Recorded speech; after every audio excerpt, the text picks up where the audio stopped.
بسم اللہ الرحمن الرحیم رب اشرح لی صدری ویسر لی امری واحلل عقدۃ من لسانی یفقہوا قولی رب زدنی علما اللہم ربنا زدنا علما۔ صدق اللہ العظیم۔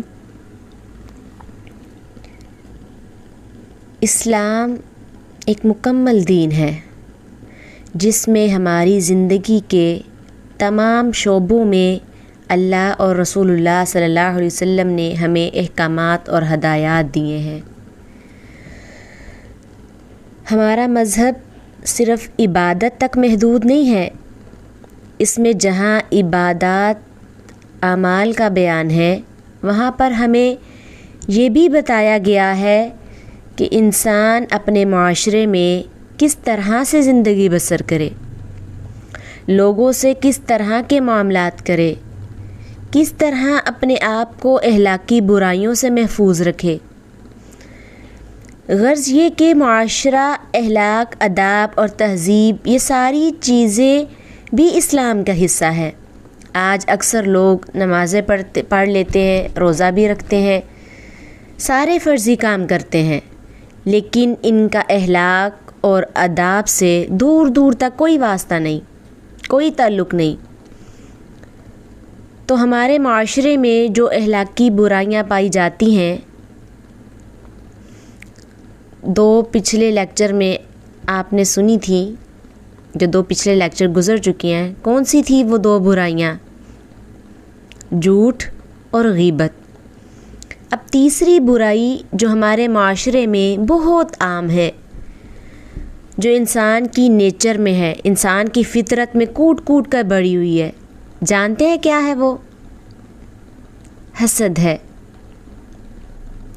کہتے ہیں یہ پہلا گناہ تھا جو آسمان پہ سرزد ہوا تھا، اور یہ پہلا گناہ ہے جو زمین پہ بھی سرزد ہوا تھا۔ تو آسمان پہ کب اور کیسے؟ جب اللہ تعالیٰ نے سب فرشتوں کو حکم دیا نا کہ وہ آدم علیہ السلام کو سجدہ کرے، سب فرشتوں نے سجدہ کیا سوائے ابلیس کے۔ کیوں نہیں کیا؟ کیوں اس نے سجدے سے انکار کر دیا؟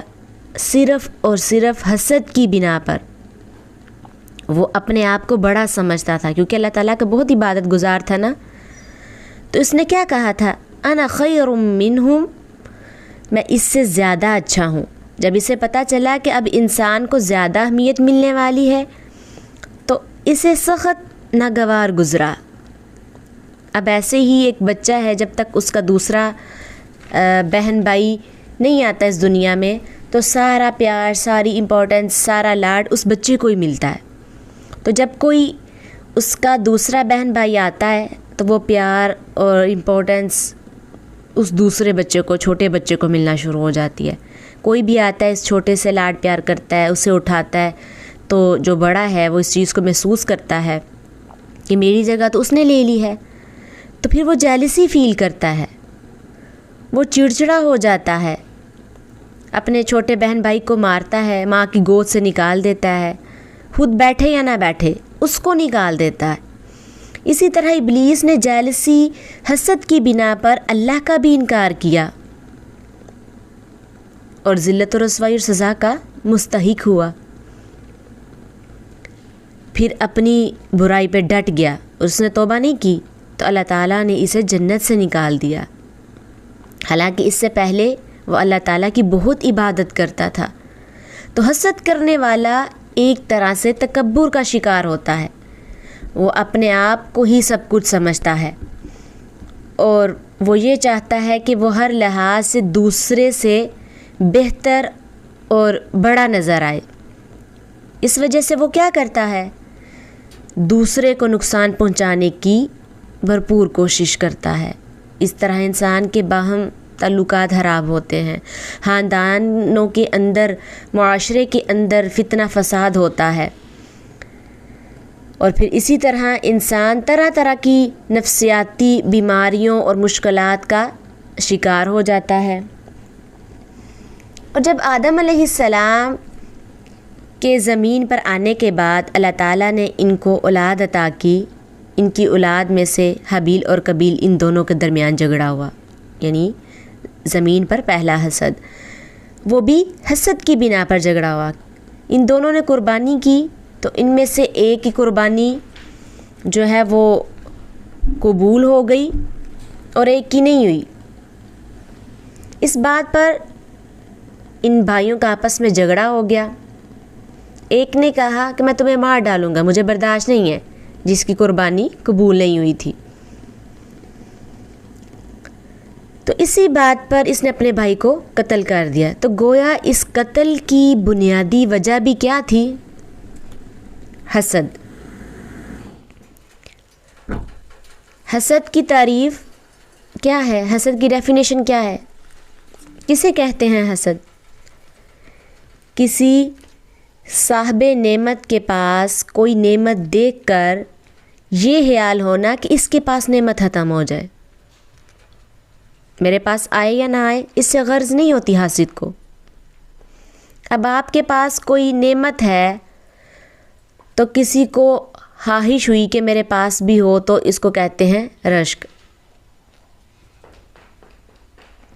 کہتے ہیں نا کہ مجھے آپ پر رشک آ رہا ہے، اللہ نے آپ کو نوازا ہے تو وہ جیلسی نہیں ہو رہی، دل نہیں جل رہا، خوشی ہو رہی ہے کہ کاش یہ میرے پاس بھی ہوتی، تو یہ چیز جائز ہے، رشک کرنا جائز ہے۔ لیکن اگر آپ کو حسد ہو رہا ہے تو یہ کیا ہے؟ بڑی خطرناک چیز ہے، کیونکہ جو حسد کرنے والا ہے وہ شعوری یا لا شعوری طور پر کسی دوسرے کو نقصان پہنچا دیتا ہے۔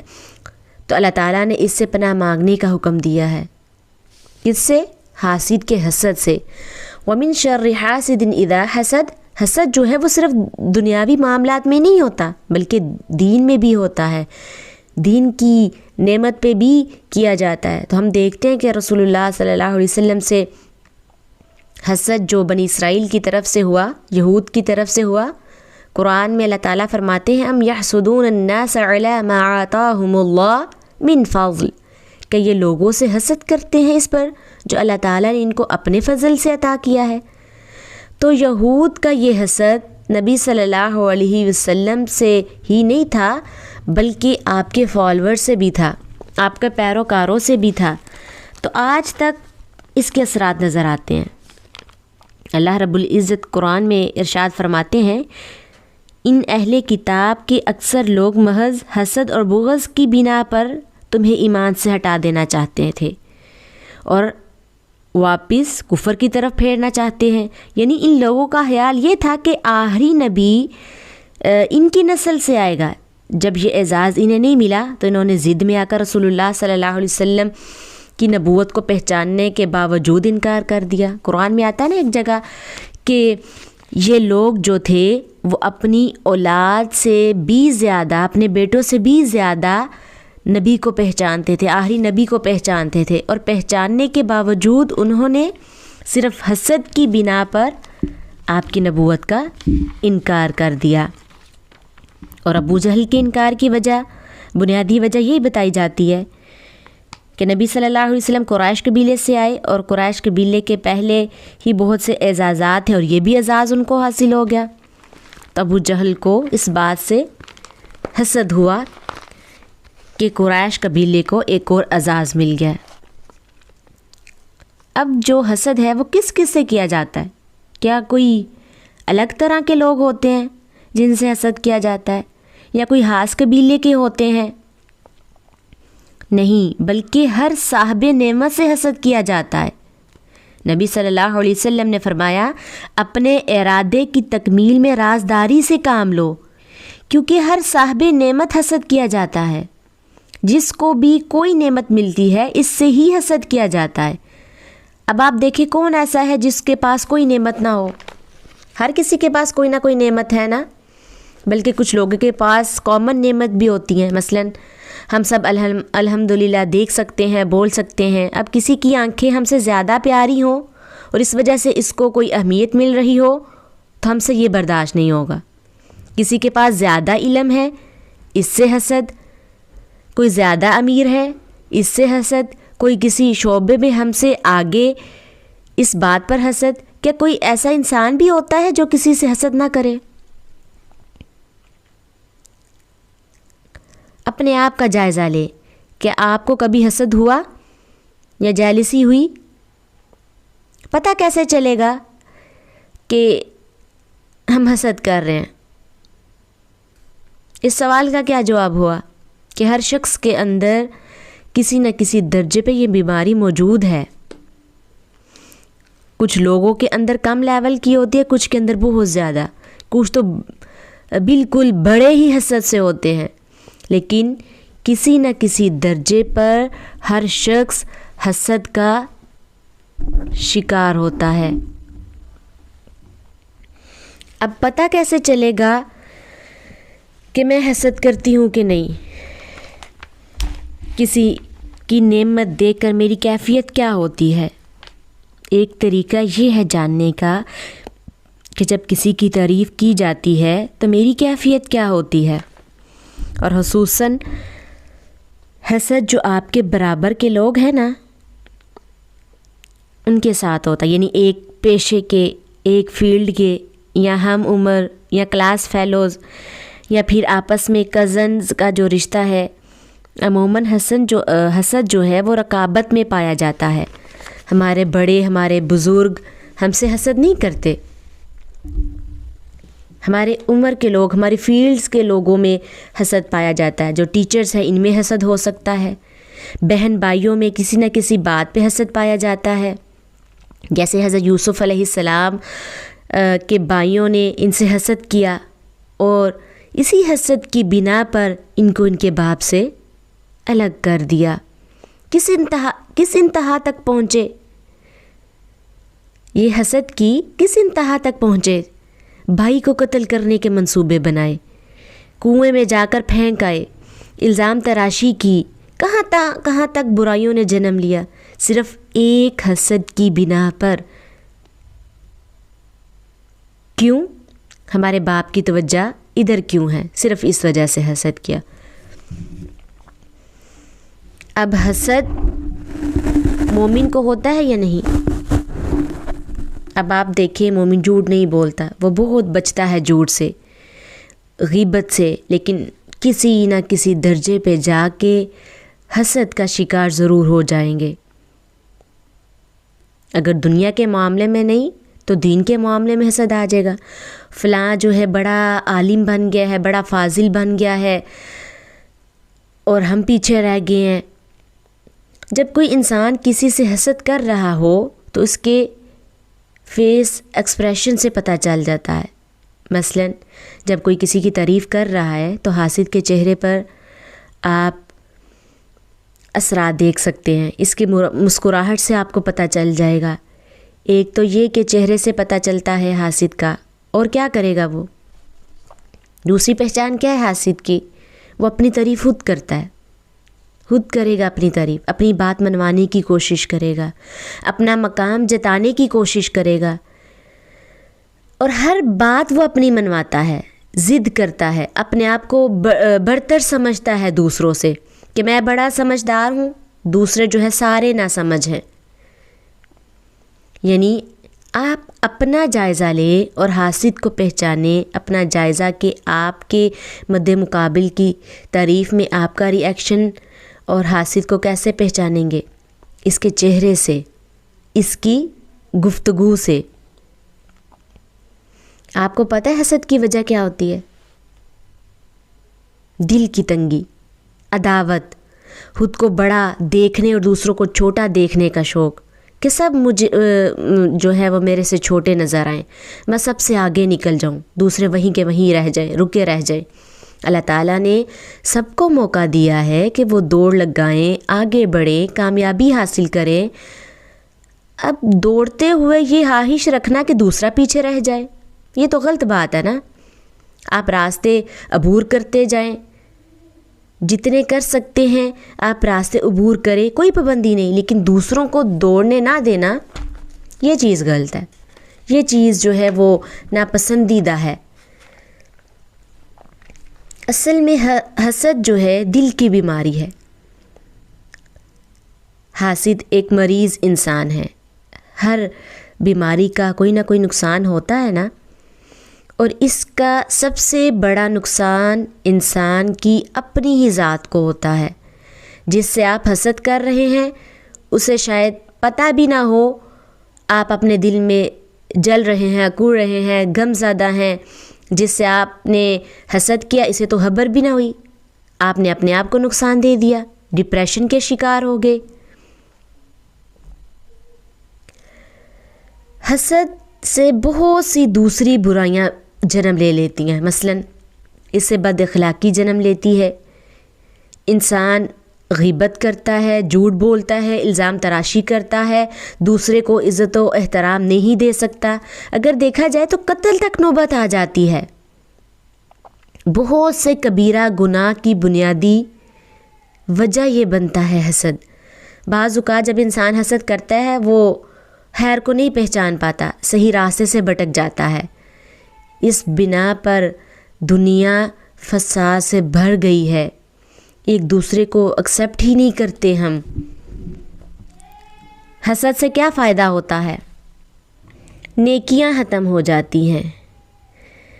جیسے نبی صلی اللہ علیہ وسلم نے فرمایا ایاکم والحسد فإن الحسد یأکل الحسنات کما تأکل النار الحطب۔ خبردار تم حسد سے بچو، کیونکہ حسد نیکیوں کو اس طرح کھا جاتی ہے جس طرح آگ سوکھی لکڑی کو کھا جاتی ہے۔ پہلے بھی جیسے میں نے کہا کہ ہم خود کو بس جلاتے ہیں حسد سے، ہم اپنا آپ برباد کرنے کے ساتھ اپنی نیکیوں کو بھی تباہ کر دیتے ہیں۔ تو آپ سوچیں کہ آپ قیامت کے دن حشر کے میدان میں ہیں اور آپ کے پاس اعمال تو ہیں لیکن انہیں آگ لگی ہوئی ہے اور فائدہ دینے کی بجائے وہ جل رہے ہیں۔ کتنا بڑا نقصان ہے نا یہ۔ اور کیا نقصان ہوتا ہے؟ دین کی خرابی، ہم دین کو اپنے ہاتھوں برباد کر دیتے ہیں۔ نبی صلی اللہ علیہ وسلم نے فرمایا تمہاری طرف پچھلی قوموں کی بیماریاں سرایت کر آئیں گی، حسد اور بغض، جو موڑ دینے والی ہیں۔ میں یہ نہیں کہتا کہ یہ بالوں کو موڑ دینے والی ہیں، بلکہ یہ دین کا صفایا کر دینے والی ہیں۔ تو جن لوگوں کے اندر حسد پایا جاتا ہے تو ان کا نامہ اعمال خراب تو ہوتا ہی ہے، دنیا میں بھی ان کے دین کا صفایا ہو جاتا ہے اور ان کی وجہ سے دوسروں کے دین کو بھی نقصان پہنچتا ہے۔ مثلاً کوئی بہت نیک ہے، سب اس کی تعریفیں کرتے ہیں لیکن آپ کو اچھا نہیں لگتا، تو آپ اس کے خلاف کوئی الزام لگا دیتے ہیں، کوئی کہانی پیش کر دیتے ہیں تاکہ وہ شخص بدنام ہو کر رہ جائے۔ تو یہ کس وجہ سے ہو رہا ہے؟ حسد کی وجہ سے۔ تو لوگ جو ہیں اس شخص کو تو برا کہیں گے ہی، لیکن دین کو بھی برا بلا کہنا شروع کر دیتے ہیں۔ فلاں جو تھا بڑی نمازیں پڑھتا تھا، بڑا تہجد گزار تھا، بڑے روزے رکھتا تھا، کہاں گیا اس کا دین؟ ہمارے دین نے ہمیں حسد سے بچنے کے لیے کیا تعلیم دی ہے؟ نبی صلی اللہ علیہ وسلم نے فرمایا ایاکم والظن فإن الظن اکذب الحدیث ولا تحسسوا ولا تجسسوا ولا تنافسوا ولا تحاسدوا ولا تباغضوا ولا تدابروا وكونوا عباد اللہ اخوانا۔ تم بہت زیادہ گمان کرنے سے پرہیز کرو۔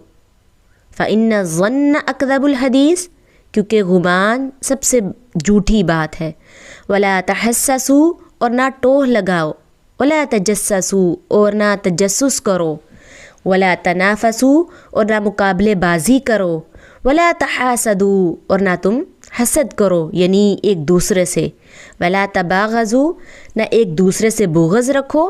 ولا تدابروا، اور نہ ایک دوسرے سے پیٹھ پھیرو۔ وَكُونُوا عِبَادَ اللَّهِ إِخْوَانًا، اور اللہ کے بندوں آپس میں بائی بائی بن جاؤ، ایک دوسرے کے خیر خواہ بن جاؤ، دوست بن جاؤ، آپس میں اچھے طریقے سے رہو۔ اچھا، بعض اوقات حسد کی وجہ سے رشتہ داریاں کٹ جاتی ہیں۔ آپ نے دیکھا ہوگا کزنز کے آپس میں کتنی رقابت چلتی ہے، بزنس کے معاملے میں، اسٹڈی کے معاملے میں، یا شادی بیاہ کے معاملے میں۔ نتیجہ کیا ہوتا ہے؟ وہ ایک دوسرے سے کٹ آف کر دیتے ہیں، نہ دیکھو نہ ملو، نہ کسی کی نعمت کا خیال آئے، نہ جلو نہ کوڑو۔ تو یہ بھی چیز درست نہیں ہے نا۔ رسول اللہ صلی اللہ علیہ وسلم نے فرمایا 2 بھوکے بھیڑیے بکریوں کو اتنا نقصان نہیں دیتے جس قدر مال کی ہرس اور حسد مسلمانوں کے دین کو برباد کرنے والا ہے۔ یعنی حسد اتنا دین کو نقصان پہنچاتا ہے۔ ایک جگہ رسول اللہ صلی اللہ علیہ وسلم نے فرمایا لا یجتمعان فی قلب عبد الایمان والحسد، انسان کے دل میں 2 چیزیں اکٹھی نہیں رہ سکتی، ایک حسد اور ایک ایمان۔ اب سوال یہ ہے کہ حسد جیسے بیماری کا علاج کیا ہے؟ حسد سے کیسے بچیں؟ ایک ایسی بیماری جو ہماری نیکیوں کو جلا سکتی ہے اور آپ کی ذہنی حالت کو، آپ کی ایمانی حالت کو، نفسیاتی حالت کو تباہ کر کے رکھ سکتی ہے، اس کو مینیج کیسے کریں؟ اگر آپ کو لگے کہ مجھے فلاں انسان کی تعریف یا اس کی ترقی یا اس کی کامیابی سے خوشی نہیں ہوئی، دل میں کچھ ہو رہا ہے، تو اس کے لیے ایک دعا سکھائی گئی ہے قرآن میں۔ اے اللہ، اے ہمارے رب، ہمیں بخش دے، ہمارے ان بھائیوں کو بخش دے جو دین میں ہم سے سبقت لے گئے، یعنی جن کو خیر پہلے مل گئی۔ ہمارے دل میں ایمان والوں کے متعلق کوئی غل کینہ نہ رکھ، بے شک تو رؤوف الرحیم ہے، شفقت کرنے والا مہربان ہے۔ اسی طرح نبی صلی اللہ علیہ وسلم نے فرمایا، حضرت انس سے روایت ہے کہ حضرت انس رضی اللہ عنہ نے فرمایا کہ نبی صلی اللہ علیہ وسلم مجھے کہتے کہ اے میرے بیٹے، صبح و شام اس حالت میں گزارو تمہارے دل میں کسی کے لیے کینہ نہ ہو، تو ایسا ہی کرو، یعنی صبح کے وقت ہوا ہے تو شام سے پہلے نکالنے کی کوشش کرے۔ اب آپ دیکھیں کہ اگر آپ کے گھر میں کوئی مینڈک چھپکلی آ جائے تو آپ کو اس کو نکالے بغیر نہیں سوئیں گے۔ سانپ آپ کے گھر گھس آئے، آپ کو نیند نہیں آئے گی جب تک وہ نہ نکلے۔ تو شاید سانپ اتنا نقصان نہ دے جتنا حسد دین کو نقصان دے دیتا ہے۔ بدگمانی، کینہ، بغض، اناد، پھر یہ کہ انسان سوچے کہ حسد کو ترک کرنے سے مجھے جنت ملے گی، تو اس طرح ہم حسد سے دور رہ سکتے ہیں، کیونکہ اہل جنت کی صفت یہ ہے کہ ان کے دل حسد سے پاک ہوں گے۔ پھر اسی طرح آپ حسد کو رشک میں بدل لے، اس میں ذرا آپ کو آسانی ہو جائے گی۔ یہ نہ سوچے کہ یا اللہ اس سے بھی چھن جائے، جو نعمت دوسرے کو ملی ہے اس سے چھن جائے، بلکہ یہ دعا کرے یا اللہ مجھے بھی دے، تو پھر معاملہ آسان ہو جائے گا۔ اور جب آخرت کو آپ ترجیح دیں گے، آپ کی پیورٹی آخرت ہوگی، دین ہوگا، تو حسد تو رہے گا ہی نہیں۔ آپ کو پتہ ہے حسد کرنے والا اللہ سے جھگڑتا ہے، اللہ سے لڑتا ہے۔ اللہ نے اس کو خوبصورت بنایا یا اس کو پیسہ دے دیا، فلاں کو کامیاب کر دیا، تو اللہ نے کیا ہے نا، اللہ نے پیدا کیا، وہ جس کو چاہے جتنا بھی نوازے، یہ سب اللہ کی طرف سے ہے۔ اللہ کو پتہ ہے وہ کس کو کس نعمت سے نوازے۔ اگر اللہ نے آپ کو وہ چیز نہیں دی جو دوسرے کے پاس ہے، تو آپ کو کوئی اور دے دی ہے، تو اس بات کا شکر کرے اللہ کا۔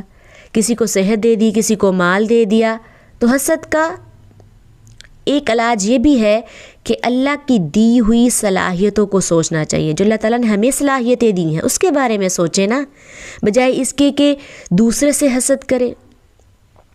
تو اگر یہ ہم لڑ رہے ہیں تو اللہ سے لڑ رہے ہیں، تو تقدیر پہ راضی ہونا چاہیے۔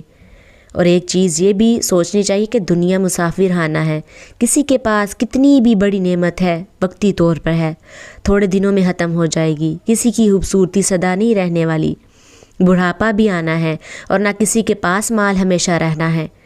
اب ایک اور طریقہ ہے حسد سے بچنے کا۔ جس سے حسد ہے اس کے لیے دعا کرے، اللہ تو نے اسے نعمت دی، میری دعا ہے تو اسے اور دے، اور زیادہ دے۔ ویسے جب دعا مانگیں گے نا تو دل جلے گا، دعا کے الفاظ زبان سے نہیں نکلیں گے نا، لیکن پھر بھی دعا کرے، اے اللہ اسے اور نعمت دے، اور ترقی دے، اور کامیاب کر۔ تو اس سے کیا ہوگا؟ حسد کے جراثیم آہستہ آہستہ ختم ہو جائیں گے۔ انسان جب بولتا ہے نا تو دل پر اثر ہوتا ہے، تو نفرت محبت میں تبدیل ہونا شروع ہو جائے گی۔ اب آپ نے اپنے آپ کو تو سمجھا دیا، اب دوسروں کو کیا کریں جو ہم سے حسد کرتے ہیں؟ صبح و شام کی دعائیں پڑھیں اور اپنے معاملات میں رازداری سے کام لیں، جیسے یعقوب علیہ السلام نے اپنے بیٹے یوسف علیہ السلام کو کہا نا اپنے خواب کا تذکرہ اپنے بھائیوں سے نہ کرنا، اسی طرح آپ بھی رازداری سے کام لیں اور صبر سے کام لیں۔ اللہ تعالیٰ اہل کتاب کے حسد کے جواب میں کیا فرماتے ہیں؟ وَاعْفُوا وَاصْفَحُوا حَتَّى يَأْتِيَ اللَّهُ بِأَمْرِهِ، معاف کر دو، درگزر کرو حتیٰ کہ اللہ اپنا فیصلہ لے آئے۔ حضرت عبداللہ بن عمر فرماتے ہیں کہ پوچھا گیا اللہ کے رسول صلی اللہ علیہ وسلم سب سے بہتر کون ہے؟ آپ نے فرمایا یہ محمون القلب اور سچی زبان والا۔ لوگوں نے کہا سچی زبان والے کو تو ہم جانتے ہیں، یہ محمون القلب کون ہے؟ آپ نے فرمایا پرہیزگار، صاف ستھرا، جس میں نہ گناہ ہو، نہ ظلم ہو، نہ کینہ اور نہ حسد۔ اور پھر دوسری روایات میں آتا ہے موسیٰ علیہ السلام نے ایک شخص کو عرش الہی کے سائے پہ دیکھا تو اس کے مرتبے کو دیکھ کر آپ کے دل میں رشک پیدا ہوا، مجھے بھی یہ مرتبہ ملتا تو اچھا تھا۔ تو انہوں نے اللہ تعالیٰ سے اس کا نام پوچھا تو اللہ تعالیٰ نے فرمایا نام سے کیا کام، اس کے کام بتا دیتا ہوں جس کی وجہ سے وہ عرش کے سائے تلے ہے۔ یہ شخص 3 کام کرتا ہے، ایک یہ کہ لوگوں پہ اللہ کی نعمت دے کر حسد نہیں کرتا، دوسرا یہ کہ ماں باپ کا نافرمان نہ تھا، تیسرا یہ کہ لوگوں کی چغلی ایک سے دوسرے سے نہیں کرتا تھا۔ اور پھر ایک شخص کے بارے میں رسول اللہ صلی اللہ علیہ وسلم نے 3 دن تک فرمایا جس نے اہل جنت کو دیکھنا ہے وہ اس کو دیکھ لے۔ جب 3 دن صحابہ نے دیکھا ایک ہی شخص ہے جس کے بارے میں آپ صلی اللہ علیہ وسلم یہ بات فرما رہے ہیں، حضرت عبداللہ بن عمر کو بہت شوق ہوا کہ میں دیکھوں یہ کیا کام کرتا ہے۔ 3 دن اس کے گھر رہنے کی اجازت مانگی تو اجازت مل گئی۔ دیکھا وہ ایک عام سا شخص تھا، کوئی غیر معمولی عمل نہیں تھا اس کا۔ حضرت عبداللہ بن عمر نے 3 دن کے بعد پوچھا کہ بھائی آپ کے بارے میں رسول اللہ صلی اللہ علیہ وسلم نے 3 دن جنتی ہونے کی بشارت دی، تو آخر آپ کون سا کام کرتے ہیں جس کی وجہ سے آپ کو جنت میں جگہ ملے گی؟ جبکہ میں دیکھتا ہوں آپ کی زندگی میں کوئی ایسا خاص کام نہیں ہے۔ تو انہوں نے کہا کہ میں کسی مسلمان سے کینہ نہیں رکھتا اور نہ کسی کی بلائی پہ جو اللہ نے اسے دے رکھی ہے حسد کرتا ہوں۔ عبداللہ بن عمر کہتے ہیں میں نے اس سے کہا یہی وہ چیز ہے جس نے تجھے اس درجے تک پہنچا دیا۔ ہمارا حال کیا ہے کہ ہم ظاہر کو بہت توجہ دیتے ہیں۔